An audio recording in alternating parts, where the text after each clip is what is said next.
Hey guys, so welcome to my channel. I'm sure you've already guessed from the title, but yeah, I'm pregnant. Sorry, it's super windy out here, but it is a really nice day. I hope you guys can still hear me. The purpose of me making this blog about being pregnant in Japan is because when I did my own research, I didn't see too much about it or on it, and it is a different process being pregnant out here than back in the States or anywhere else in the world, I'm sure. So, especially for English speakers. So I wanted to kind of shed light on the process of having a baby out here in Japan. So the way I found out, I actually didn't find out until pretty late. I didn't find out until I was 10 weeks pregnant. At the time, I was just so busy and I was so focused on a lot of the goals that I had and the projects that I was working on. I had actually gotten pregnant last September, so September of 2018. Especially at that time, I had no idea I was pregnant. But for some reason, and this is why I say the human body is so amazing, is that about a month into being pregnant, when I think back on it, I actually became really repulsed by alcohol. I had always been the type of person who, enjoyed a glass of wine while cooking or, enjoyed some champagne when I was out, but I just became really repulsed by even the smell of alcohol, and thank goodness for that. But at the time, I had no idea why, and I was a little bit confused, but it's not like you need alcohol to really survive, so I didn't think much of it. Fast forward to a month later, at the end of October, we had a trip planned to Europe, and that was going to be about a 6-week trip. And I had always been super excited, but all of a sudden, during my 7th or 8th week of pregnancy, of course, again, I didn't know I was pregnant, but looking back, I just felt really exhausted. I just became extremely tired and almost depressive. I had no energy and no motivation to do anything, and because, like I said, I was so focused and driven on a lot of things that I was doing at the time, I thought I had just burnt myself out. So even though I was exhausted, we went to Europe anyways. One of our trips was to Germany, and we were staying with a good friend out there. She has a 6-year-old little boy, and when I was kind of telling her how I was feeling, she was like, okay, I think we should take a pregnancy test. So we went and got a pack of 5, and of course, the first one that I took, the 2 lines came up right away. It was so quick. It was one of those tests where you were supposed to wait like, I don't know, maybe 3 minutes or something, but it literally, when I started counting, it came in like 3 seconds. So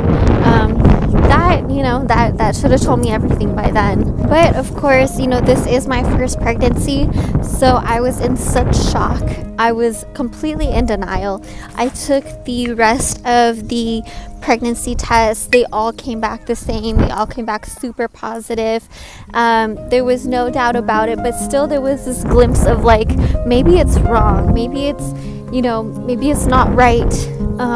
It's still super early, and it just, a lot of denial at first. I think a lot of new parents can definitely relate to that. I was careful for the rest of the trip, wasn't drinking alcohol, and was kind of staying put and making sure my body was rested and okay as much as it could be. Got back to Japan, and the very next day got checked.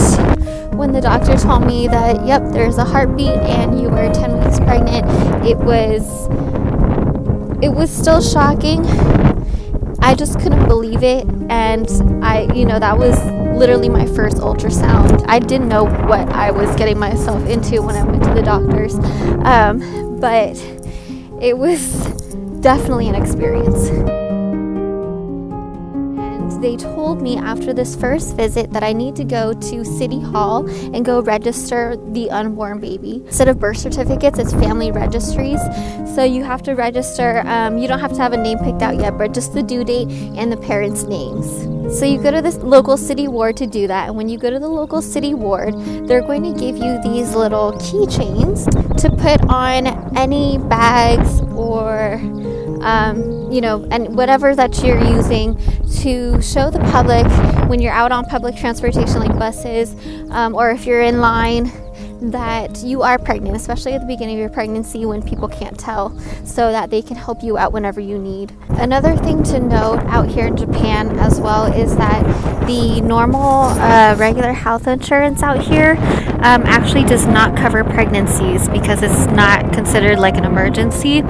So what they actually do, once you go to the city ward, they will actually give you this booklet, this pamphlet of coupons that you take to each visit, and it gives you a certain amount of yen off on each visit that will lessen the cost of your doctor's visits. Thanks to the coupons, all the visits are basically less than, I would say, $20, 2,000 yen out here, but my most expensive one, which I think was my second visit, was about $85 to $90 USD, so about 8,500 yen, and that was because I had to do all the blood work at the beginning to make sure that I'm healthy and that there are no complications with my health. So as well as in order to give birth in Japan, you are required to pay the hospital about $6,000, an equivalent of $6,000. But the government actually grants you for about $4,000, give or take, for giving birth in Japan. So the government is able to send that money to the hospital that you're going to. So all you have to do is really pay the difference. And I'm sure that it depends on the hospital that you're at. But the hospital that I'm not actually at a hospital. I'm at more of like a local clinic, which a lot of people do. But at the clinic that I'm at, they actually had me put down an initial $1,000 down payment that I will give birth at their clinic, and then when I actually give birth in June is when I pay the last $2,000. It is definitely a good lump sum, especially when you're not expecting, but it is what it is. And I'm sure there's different pay plans out here. I just decided to pay it right away without asking much questions. But I'm sure I believe they might have had like increments that you could pay in.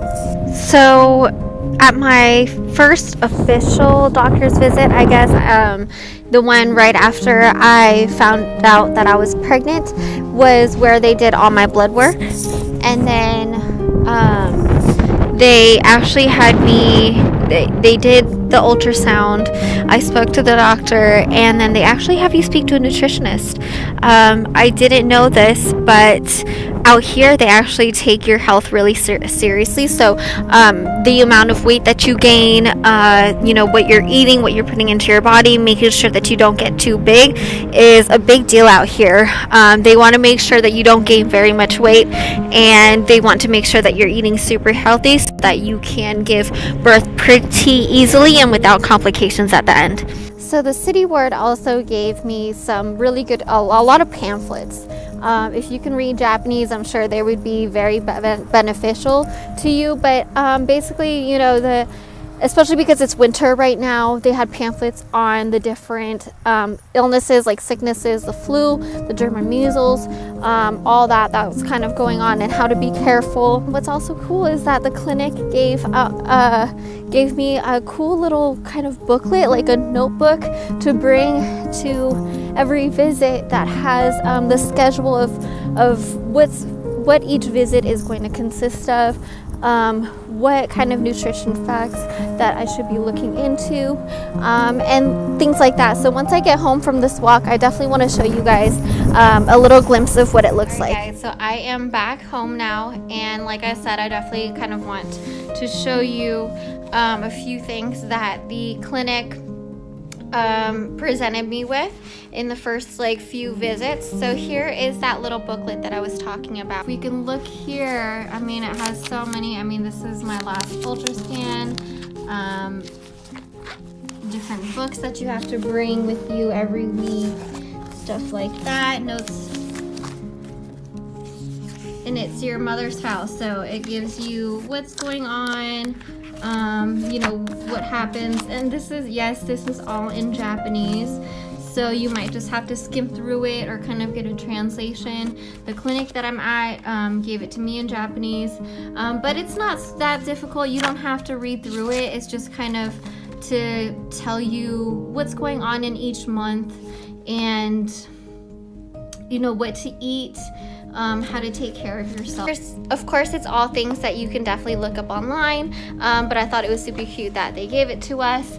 And as well as after my second visit, they gave me this nice little bag of stuff here. It has like a diaper changing mat, Pampers, diapers. Let's see. I don't even know what this is.